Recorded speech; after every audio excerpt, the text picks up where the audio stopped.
तो मूवी की शुरुआत होती है मॉन्ट्रियल के एक आइलैंड को दिखाते हुए, जहां एक बायोटेक कंपनी को गोल्फ क्लब फील्ड की देखभाल के लिए हायर किया जाता है। इस कंपनी के कर्मचारी वहां नई तरह की फर्टिलाइजर यानी खाद का इस्तेमाल करते हैं, जो सर्दियों में जमी बर्फ को पिघलाकर घास को ताजा और हरा रखता है, ताकि अमीर लोग साल भर गोल्फ खेलने का मजा ले सकें। अगले दिन डैन नाम के एक सिक्योरिटी गार्ड को अपने घर में राशन का सामान भरते हुए दिखाया जाता है। दरअसल डैन एक ऐसे रेडियो शो को रोजाना सुनता था जिसमें ये बताया जाता था कि कोई भी मुसीबत कभी भी अचानक आ सकती है, और वो उन्हीं अनदेखी मुसीबतों से लड़ने के लिए खुद को तैयार कर रहा था। आज की रात वो माचिस के बिना ही आग जलाने की प्रैक्टिस कर रहा था। इसके लिए वो अपनी शॉटगन के खोल से पाउडर निकालकर इस्तेमाल करता है, जिससे छोटा सा धमाका होता है और उसकी एक आईब्रो जल जाती है। यहाँ से सीन शिफ्ट होता है और हमें डैन की बेटी पैट्रिसिया को दिखाया जाता है, जो कि गोल्फ क्लब में हेल्पर का काम करती थी। यहाँ बायोटेक कंपनी का सीईओ मिशेल एक अमीर कपल को गोल्फ खेलकर बताता है कि उनके फर्टिलाइजर की वजह से घास कितनी बढ़िया तरह से काम कर रहा है, जिससे खेल में मजा आ रहा है, जबकि असली कमाल तो जमीन के नीचे हो रहा था, जहां फर्टिलाइजर कई गुना फैलकर जमीन के नीचे मौजूद उस पानी को खराब कर रहा था जो पूरे टाउन को सप्लाई होता था। नेक्स्ट सीन में जैक्स नाम के एक्टर को दिखाया जाता है, जो कि स्टूडियो के नल से एक ग्लास पानी पीने के बाद अपने घर के लिए सामान खरीदने जाता है, जहां स्टोर में रखे हुए फल और सब्जियों को नल के पानी से ही धोया जाता था और उन्हें सूखने से बचाने के लिए भी नल का पानी ही यूज किया जाता था। अचानक जैक्स को चक्कर आने लगते हैं, पर थोड़ी देर के लिए वो उसे इग्नोर कर देता है। घर पहुंचने पर वो देखता है कि उसके दांत ग्रीन कलर में बदलते जा रहे थे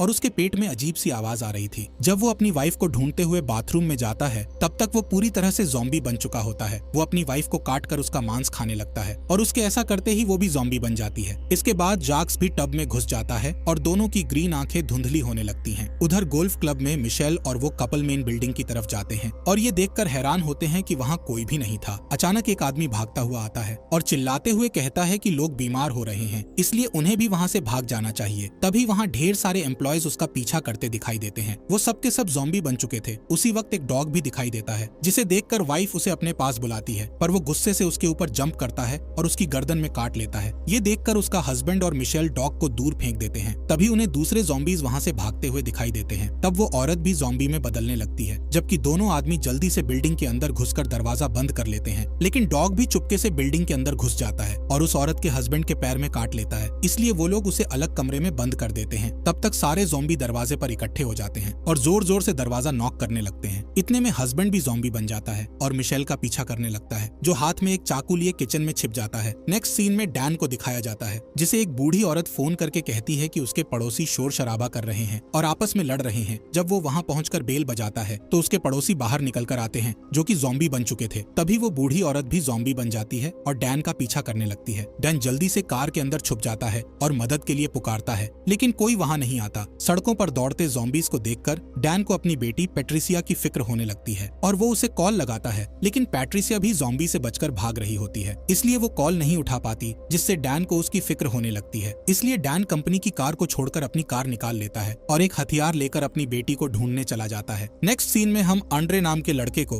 अपनी छोटी बहन एनी के लिए दूध बनाते हुए देखते हैं, जिसके लिए वो नल के पानी का यूज करने ही वाला होता है। तभी उसकी माँ उसे बोतल वाले पानी का यूज करने के लिए कहती है। आंद्रे खुद कभी नल का पानी नहीं पीता था। उसे जब भी प्यास लगती वो सोडा या किसी और तरह की ड्रिंक पी लिया करता था। जल्दी ही उसकी माँ को चक्कर आने लगते हैं, जिस पर आंद्रे कहता है कि ज्यादा एक्सरसाइज करने के कारण उन्हें चक्कर आ रहे होंगे। थोड़ी ही देर में उसकी माँ ज़ॉम्बी बन जाती है और आंद्रे पर अटैक करने के लिए उसके पीछे भागने लगती है। आंद्रे डर कर बाहर निकल जाता है और भागते भागते लड़खड़ाकर गिर जाता है, पर जैसे ही वो आंद्रे पर अटैक करने वाली होती है, डैन उसे अपनी कार से ठोक देता है, जिससे वो घायल हो जाती है। आंद्रे अपनी माँ की ऐसी हालत देखकर उसे बचाने जाता है, लेकिन डैन उसे रोक देता है और कहता है कि ये वक्त इमोशनल होने का नहीं, बल्कि अपनी जान बचाने का है। वो उसे अपने घर में छुप जाने का कहकर वहाँ से चला जाता है। तभी वहाँ और भी ज़ॉम्बीज आने लगते हैं। ऐसे में आंद्रे अपनी माँ को वहाँ नहीं छोड़ सकता था, इसलिए वो उसे पैर से घसीटते हुए घर के अंदर ले आता है और घर के सारे दरवाजे बंद करने के बाद वो मदद के लिए पुलिस को कॉल लगाता है, जहाँ उसे एक रिकॉर्डेड मैसेज मिलता है कि पूरा आइलैंड क्वारंटीन है। नेक्स्ट सीन में उस ब्रिज को दिखाया जाता है जो उस आइलैंड को मेन सिटी से जोड़ता था। यहाँ कुछ पुलिस वाले खड़े थे जिन्होंने ब्रिज के दरवाजे बंद कर दिए थे, ताकि कोई भी बाहर का आदमी अंदर ना आ सके और अंदर का आदमी बाहर ना जा सके। सीन शिफ्ट होता है और आंद्रे की माँ उसकी छोटी बहन एनी पर अटैक करने जाती है, लेकिन आंद्रे उसे घसीटकर बाथरूम में बंद कर देता है, जहाँ उसकी नजर शावर से टपकते हुए पानी पर पड़ती है और वह टब में घुस जाती है। उधर एनी लगातार रोती रहती है, जिसकी आवाज सुनकर बहुत सारे ज़ॉम्बी दरवाजे के बाहर इकट्ठा हो जाते हैं। आंद्रे उसे तकिया, कंबल और एक प्लास्टिक से कवर कर देता है, जिससे उसकी आवाज बाहर सुनाई ना दे। थोड़ी देर में सारे सारे ज़ॉम्बीज वापस चले जाते हैं। कुछ देर बाद आंद्रे की कैट पेट डोर से वापस घर के अंदर लौट आती है और वहीं से एक ज़ॉम्बी घर के अंदर घुस जाता है और वो आंद्रे को पकड़ने ही वाला होता है। तभी आंद्रे घर से निकल जाता है और ज़ॉम्बी भी हिलना बंद कर देता है। लेकिन जैसे ही आंद्रे गोल्फ स्टिक लेकर वापस आता है, ज़ॉम्बी छुप जाता है। नेक्स्ट सीन में पैट्रिसिया को दिखाया जाता है जो ज़ॉम्बीज से बचने के लिए एक गराज में छिप जाती है और हेल्प के लिए अपने डैड डैन को कॉल लगाती है। डैन तुरंत वहां पहुंच जाता है और देखता है कि गराज के बाहर ढेर सारे ज़ॉम्बीज मौजूद हैं। वो अपना चाकू निकाल लेता है और उससे कुछ ज़ॉम्बीज को मार डालता है और कुछ को जमीन पर गिरा देता है। इसके बाद वो अंदर जाता है। उसी वक्त ब्रिज पर मौजूद पुलिस वाले वहां से हट जाते हैं क्योंकि मिलिट्री वाले ज़ॉम्बी से अफेक्टेड एरिया को बॉम्ब से उड़ाने लगते हैं। इससे पूरे टाउन में पावर कट हो जाता है। अगली सुबह एनी की आया काम पर आने के लिए ब्रिज के पास पहुंचती है तो देखती है कि वो टूट चुका है। इस बीच आंद्रे अपने घर की खिड़की से ज़ॉम्बीज का वीडियो बनाने लगता है और उसी वक्त नेट पर प्रेस कॉन्फ्रेंस दिखाया जाता है जहां रक्षा मंत्री लोगों को बताता है कि हम लोगों ने आइलैंड की सुरक्षा की खातिर ब्रिज को डिस्ट्रॉय कर दिया है और अभी स्थिति नियंत्रण में है। तभी आंद्रे के फोन की बैटरी डाउन हो जाती है। इसके बाद वो अपनी माँ को चेक करने के लिए अंदर जाता है और देखता है कि उसकी माँ ग्रीन कलर के चिपचिपे मटेरियल से ढक गई है। अचानक उसकी माँ एनी पर अटैक करने लगती है। तब आंद्रे उनका ध्यान बटाने के लिए शोर करने लगता है और उनकी फेवरेट सब्जी को उनके सामने हिलाने लगता है जिससे अट्रैक्ट होकर उसकी माँ उसके पीछे भागने लगती है। ऐसा करते करते वो दोनों लिविंग रूम में पहुंच जाते हैं जहां गलती से उसकी माँ टीवी स्टैंड से टकरा जाती है और टीवी उनके ऊपर गिर जाता है जिससे उनकी मौत हो जाती है। दुखी मन से आंद्रे अपनी माँ को वापस बाथरूम के अंदर ले आता है और देखता है कि उनके जख्मों पर घास उगने लगे थे। फिर वो उनके फोन को उठाता है लेकिन वो फोन भी टूट चुका था। इसके बाद आंद्रे एक सीढ़ी लेकर सामने के दरवाजे से बाहर की तरफ देखता है जहाँ ढेर सारे ज़ॉम्बीज खड़े थे जैसे कि वो उसी के बाहर आने का इंतजार कर रहे हों। अब वो भी घर के अंदर रहकर थक चुका था, इसलिए वो एनी को बेबी कैरियर में डालकर हाथ में गोल्ड स्टिक लेकर घर का दरवाजा खोल देता है जिससे ज़ॉम्बीज घर के अंदर कैट को देखकर उसे पकड़ने के लिए घर के अंदर घुसते हैं और रास्ता साफ देखकर आंद्रे तुरंत वहां से भाग खड़ा होता है। वो ग्रोसरी स्टोर की तरफ भागता है और ज़ॉम्बी भी उसके पीछे पीछे भागते हैं लेकिन सारे दरवाजे बंद होते हैं और वो ज़ॉम्बीज से घिर जाता है। तभी अचानक एक दरवाजा खुलता है और डैन उसे अंदर खींच लेता है। डैन कल से वहीं पर डेरा जमाए हुआ था इसलिए उसने वहां कैंपिंग के लिए जगह भी बना ली थी, लेकिन उसके पास इस सिचुएशन से निपटने का कोई ठोस प्लान नहीं था। सारे बोट्स भी पहले ही वहां से जा चुके थे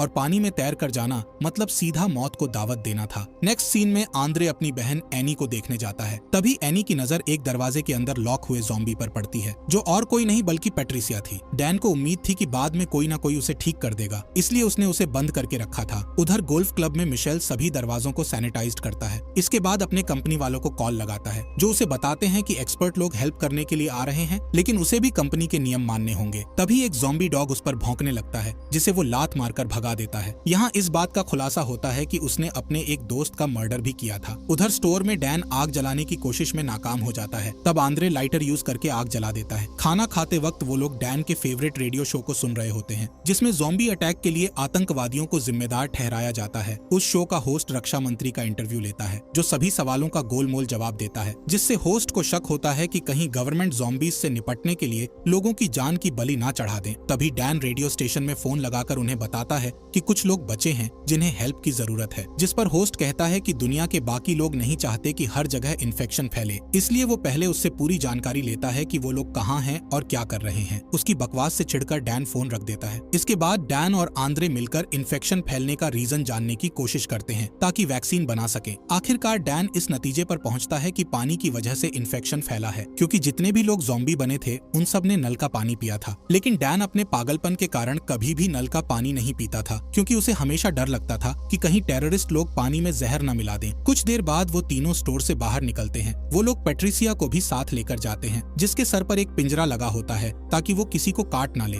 बाहर उन्हें कुछ ज़ॉम्बीज दिखाई देते हैं जिनकी बॉडी में ग्रीन कलर का कुछ चिपचिपा पदार्थ लगा होता है। अचानक एक छोटी बच्ची डैन के ऊपर अटैक कर देती है जिसे डैन धक्का देकर दूर कर देता है लेकिन उसे मारने की हिम्मत नहीं जुटा पाता है। चलते चलते आखिरकार वो लोग डैन की कार तक पहुंच जाते हैं और इससे पहले कि ज़ॉम्बीज उन पर अटैक करते वो कार में बैठकर वहां से निकल जाते हैं। इस बीच बायोटेक कंपनी 2 ट्विंस यानी जुड़वा बहनों को हथियार के साथ गोल्फ क्लब भेजती है जो अपने रास्ते में आने वाले हर एक ज़ॉम्बी को धड़ाधड़ मार रही थी। उधर क्लब के अंदर मिशेल इस डील से जुड़े सारे कागज और दस्तावेजों को जला रहा होता है ताकि इस बात का कोई सबूत ना रहे कि उनके फर्टिलाइजर के कारण ज़ॉम्बीज का इन्फेक्शन शुरू हुआ था। आखिर में वो फर्टिलाइजर का थोड़ा सा सैंपल बचाकर रख लेता है। तभी दोनों ट्विंस उसके पास पहुंच जाते हैं। मिशेल उनमें से एक का सूटकेस ले लेता है जिसमें कई सारे स्फीयर यानी गोले थे। उन गोलों के अंदर इन्फेक्शन का इलाज मौजूद था जो सिर्फ 24 घंटों के अंदर इन्फेक्शन को खत्म कर सकता था। लेकिन जैसे ही वो एक गोले को उठाता है, दोनों ट्विंस उसे पकड़ लेती हैं और जबरदस्ती उसके मुंह में सैंपल डाल देती हैं। इसके बाद उसे बेहोश करके उसकी बॉडी को घसीट कर ले जाती है और ये गोला मिशेल के हाथ से छूटकर जमीन पर गिर जाता है। नेक्स्ट सीन में हम तीनों सर्वाइवर्स को कार से वाटर प्लांट की तरफ आते हुए देखते हैं। वो लोग एनी को कार में छोड़ देते हैं ताकि उसके रोने की आवाज से दूसरे ज़ॉम्बीज वहां ना आ जाएं। लेकिन पैट्रिसिया को बच्चे के साथ छोड़ना ठीक नहीं था, इसलिए वो उसे अपने साथ ले जाते हैं। वो लोग बिल्डिंग के अंदर एंटर करते हैं जहां पानी की टंकी में एक ज़ॉम्बी घुसा हुआ है जिसकी बॉडी पर घास उगे हुए थे। पैट्रिसिया को पता चल जाता है और वो दौड़ती हुई उसकी तरफ जाती है, इसलिए उन दोनों को भी उसके पीछे दौड़ना पड़ता है। वो पूल पर पहुंचते ही उसमें छलांग लगा देती है। उसे बचाने के लिए डैन भी छलांग लगा देता है। इतने में वो ज़ॉम्बी ऊपर आता है और डैन पर अटैक करने लगता है। डैन पैट्रिसिया को पकड़कर ज़ॉम्बी के सामने करता है जिससे वो पीछे हट जाता है। जब आंद्रे पास आकर देखता है तो उसे रियलाइज होता है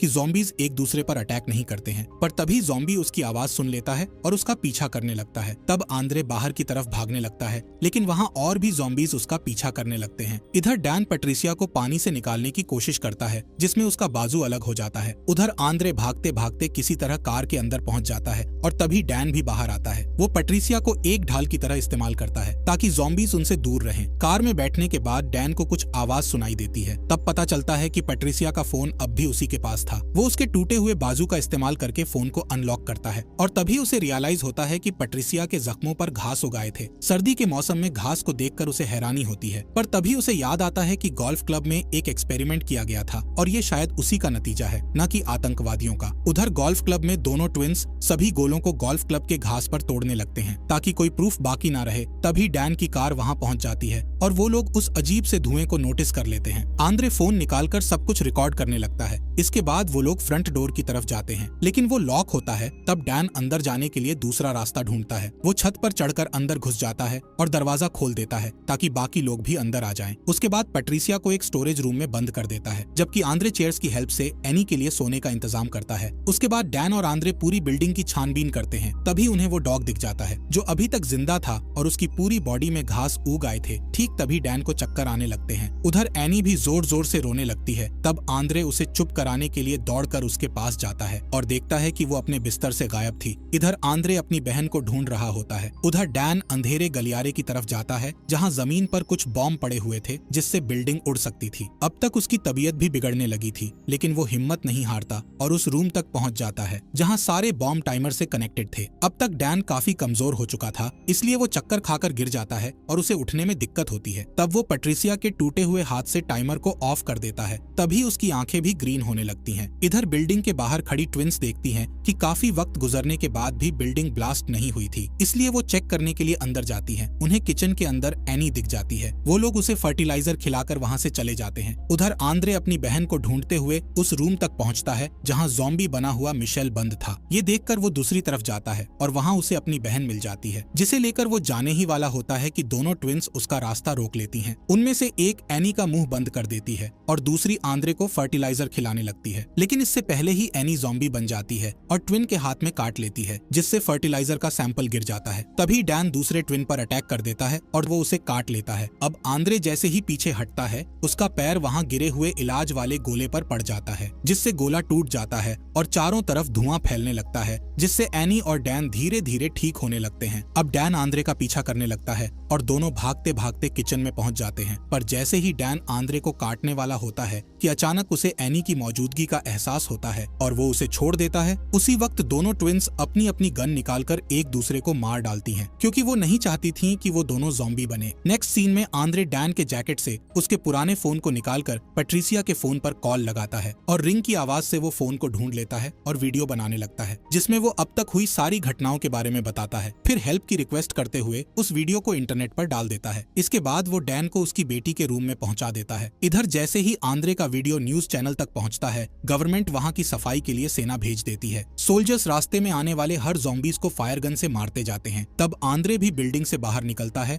और हाथ उठाकर हेल्प मांगता है। वो अपने साथ पैट्रिसिया का टूटा हुआ हाथ भी लाया था, जिससे वैक्सीन बनाने में मदद मिल सके। तभी एक और सर्वाइवर सोल्जर्स के पास पहुंचता है, जिसे वो लोग गोली मार देते हैं। ये देखकर आंद्रे समझ जाता है कि सोल्जर वहां सर्वाइवर्स को बचाने नहीं, बल्कि सबको मारकर एरिया क्लीन करने आए थे। अब तक एनी भी ठीक हो चुकी थी, इसलिए आंद्रे वहां से भागकर छिप जाता है। उधर गोल्फ क्लब के अंदर डैन भी ठीक हो चुका था, पर तभी सोल्जर्स बिल्डिंग के अंदर घुसकर उसे और पैट्रिसिया दोनों को जलाकर मार देते हैं। अगले सीन में रक्षा मंत्री को टीवी पर भाषण देते दिखाया जाता है, जो कि जनता को बताता है कि हालात को काबू में कर लिया गया है और इन्फेक्शन को जड़ से मिटा दिया गया है, इसलिए अब किसी को डरने की जरूरत नहीं है। तभी वो एक मग से पानी पीता है, जिस पर बायोटेक कंपनी का लोगो लगा हुआ था, जिससे ये साबित होता था कि वो भी इस मामले में शामिल था। उधर आंद्रे जान बचाने के लिए यहाँ वहाँ भटक रहा होता है और रास्ते में उसे कई सर्वाइवर्स की डेड बॉडीज पड़ी मिलती हैं, जिन्हें सोल्जर्स ने मार डाला था। अचानक उसकी नजर नदी में एक बोट पर पड़ती है, जिसे एनी की आया लेकर आई थी। उसमें कई वॉलंटियर्स भी थे, जो कि आंद्रे और एनी को बचा लेते हैं। जैसे ही वो लोग आइलैंड से निकलते हैं, तब आंद्रे को रियलाइज होता है कि पैट्रिसिया का बाजू अब किसी काम का नहीं है, इसलिए वो उसे पानी में फेंक देता है, जहाँ एक मछली उसे काट लेती है और तुरंत ज़ॉम्बी बन जाती है। इसी के साथ इस मूवी का यहीं पर एंड हो जाता है। फॉक्स एक्सप्लेनर चैनल को सब्सक्राइब करने के लिए आपका दिल से शुक्रिया।